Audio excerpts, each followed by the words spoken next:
大家好，李灿。其实很多朋友都知道，就是我住在西安啊，但有一段时间，其实我特别讨厌西安。就西安在我眼里，感觉像是一个把我困住的囚笼一样。我想挣脱，我想出去，我不想停留在这块儿。但是我自己当下的能力却不足以实现这么一个目的。为什么会出现这样的情况呢？其实很多人都知道，我是一个南方人，我老家在浙江。我和我老婆就当时的女朋友是在大学认识的，我们大学是在重庆上的大学。毕业后其实已经分手了，就默认了吧。我觉得，因为这是大多数大学情侣这么一个命运，就是基本逃不脱吧。毕竟你中国这么大啊，而且生活在南方北方，天各一方啊，特别遥远。为什么最后选择来了西安呢？我就是在很长一段时间，我想起这个事情的时候，其实大多数时间我是回避去想这个事情的。我会认为自己只是一念之间我就来了西安，我根本没有深思熟虑这种感觉。其实，在很久很久以后，我会想，或者现在我会想，觉得可能是在我内心深处，其实我还是舍不得当时的女朋友的。但是在那一段灰暗日子里头，我会觉得自己是被动的选择，我是为了她来到这个地方，而且我并没有那么心甘情愿。而这种怨气、怨念是随着我自己在西安生活那几年日渐灰暗而慢慢增加的。为什么会这样呢？其实，我觉得这和我自己本身的性格有很大关系。我对人生的目标也是很模糊的。其实那些年，我觉得自己像是一个生活在云端的人。就我总以为自己可能会成为一个作家，但我并没有花很多时间和精力去好好写点东西。而且我对自己这个真正才能有几何，我也不是特别清楚。我总觉得自己能写出不少东西，或许我挺厉害的，但是把这所有的自以为是这个才能付诸实践吗？没有。我觉得这可能也是很多人的困境，就是你觉得自己其实有某一方面的才能，但是你没有去做，你总是停留在空想、幻想。或许我有那么几分才能，或许相对于很多人而言，你对文字的把握等等挺好的，或许你的想象力特别丰富，但这所有东西它都是虚无缥缈的，并没有落实，并没有落到实处。因为我学的是英语专业，所以我就开始盲目的找工作，我也不知道自己要干什么，就找一份工作看看呗。最开始那几年，我记得薪水是特别低的，第一个月好像是800块钱，对，1000块钱都不到，人的。而且那几年确实整体消费也没有那么高嘛，但我觉得人还是很不值钱呢，特别大学毕业的时候。但是我好像根本不在乎，对，我会觉得这些东西都没有关系，我吃的不好些，我住的不好些，我工作不好些，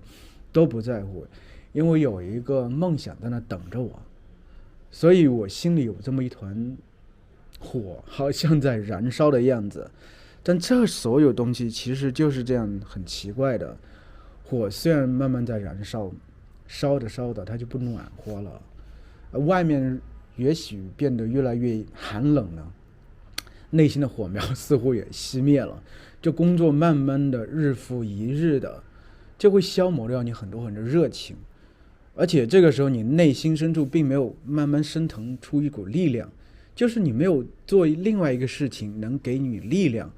所以你整个人就慢慢被生活给消磨掉了，所有东西似乎在消磨。而同时因为感情也是这样，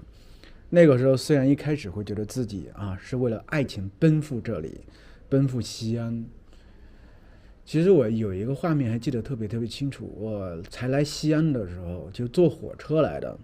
那个时候刚好是08年，就北京奥运会。北京奥运会这个举行开幕式那一天，我来到杭州，我当时一个好朋友他住在杭州，然后是我在他那住了一晚。第二天中午吧，或者下午。对，他把我送到这个火车站，然后我坐了一夜的火车，20几个小时，到西安之后，一大早到了西安。当时到西安之后，我女朋友就在西安火车站外头，手里拿了一个汉堡在那等我。西安火车站还挺有意思，它就在城墙的下面。当时我觉得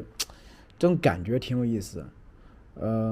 但是呢，西安这个城市一开始给我感觉不是特别好，灰扑扑的，很旧很脏。特别是当时我路过杭州之后，再对比一下西安，我会觉得挺旧挺脏的。而且当时我女朋友提前给我找了一个住处，就是给我租了一个房子，在一个城中村里头。城中村的话，其实就是那些农民啊，他们一些房子盖起来，就专门供这些才毕业的学生啊，还有一些上班族住的，就是几乎每一层都会隔着很多很多小间，特别特别小，就只能放下一张床、一个简易的衣柜，还有一张桌子就没了。然后呢，床和桌子正对的就是一个窗户，外面是一条走廊。然后左邻右舍的话，去喊的话，你都能听到。但是其实很热闹。那个时候以为因为年轻不会考虑这些事情，但是渐渐的，就是不是就这样一年一年消磨之后啊，你就开始得考虑人生大事等等。后面还和女朋友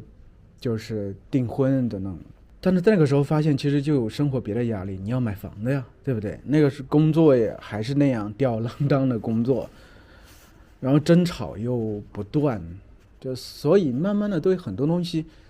都失去了兴趣，变得特别的失望，对自己人生感觉前景一片灰暗。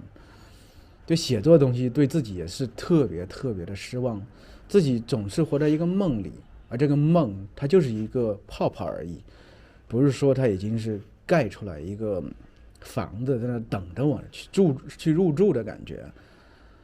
所以那个时候我的眼里就是灰暗，西安对我而言是特别特别灰暗。这个时候我好像需要找一个突破口，这个突破口它可能是另外一个城市，可能是另外一个人，可能是另外一番的工作事业等等。那个时候其实就在同一时间，我的一个最好的朋友，他回到老家之后，他女朋友和他也是特别特别多年的感情，就是高中毕业就在一起，大学也继续谈着，然后毕业之后分隔两地，在不同的这个县城。他女朋友在老家，他在隔壁县城，那个县城刚好是我爸妈后来搬去了个县城，所以我回去看他的次数比较多。他也是在那个地方，他其实最开始的时候想在杭州那个地方去闯荡一番，但是他父母愿意，那回家考公务员了，所以他可能生活有很多不顺，有很多压抑，所以他找到一个突破口，一个女人。我那个时候基本上也差不多把我生活很多希望寄托在另外一个人身上，所以我不能说心猿意马，其实我是在给自己找出口，但是我并没有真正踏出那一步，但是我朋友踏出了那一步，最后和他之前的前女友就变成了前女友，对不对？但其实就是这个事情不细讲，讲多了好像，因为每个人深受的痛苦。我觉得可能那有一段时间也是这样，因为我当时的女朋友，她其实为家庭啊，就父母这给她的压力很大，而且她那个时候以父母的感受为第一要务，所以其实她带给我压力很大，而且她其实不怎么那么顾及我的感情、情绪、情感等等，所以当时对我其实很难受的地方也在这块儿，就是我一个人到西安之后，朋友吧，以前的朋友基本是慢慢疏远了，而新的朋友，因为怎么说，工作这么一个性质，很难交到特别特别真心的朋友。大家可能有一些还就是处的还可以，但你不能说就真的成为很好很好的朋友，或者就可以一起能交心的朋友。所以我其实挺孤独的，而且对生活没有特别大的期望，而且同时背负着好像有这个责任，以后要结婚的责任等等，所以我感觉挺压抑的那段时间，很压抑。所以那段时间我特别特别讨厌西安啊。在那段时间，其实说实话，就今天有点这个标题党的意思，就是那段时间其实已经过去了。我觉得人生呢，就是没有过不去的坎儿，但是我觉得要怎么去面对这个坎儿呢？就是还是重新认识自己。而且那个时候其实是我女朋友她去重新认识了她，然后重新调整了我们之间的关系，然后之后我再去重新认识，重新去梳理我们这段关系，我们慢慢又重新就回到之前比较情感状态等等比较好的状态。后来我们就真正的办了婚礼等等，就是那段时间已经就过去了，生活又向着下一个阶段前进。所以我觉得人生真的就是这样，有些时候让你会觉得很失望、很灰暗、没有希望，但那或许只是一个阶段而已。现在我觉得一切都挺好吧，而且大家看我在做这个自媒体的时候，我其实已经换了另外一个事业，这个事业让我做的还挺开心的。我觉得似乎我内在的一些力量能慢慢的发挥出来，我们内在的我之前内心中的一个梦想也在慢慢的实现。或许它不是一蹴而就的，但它带给了我很多内在的力量，这个力量能让我继续前进。而且现在我和我老婆关系也挺好的，孩子也这么大了。那么今天咱们就这个样子吧，下次再聊。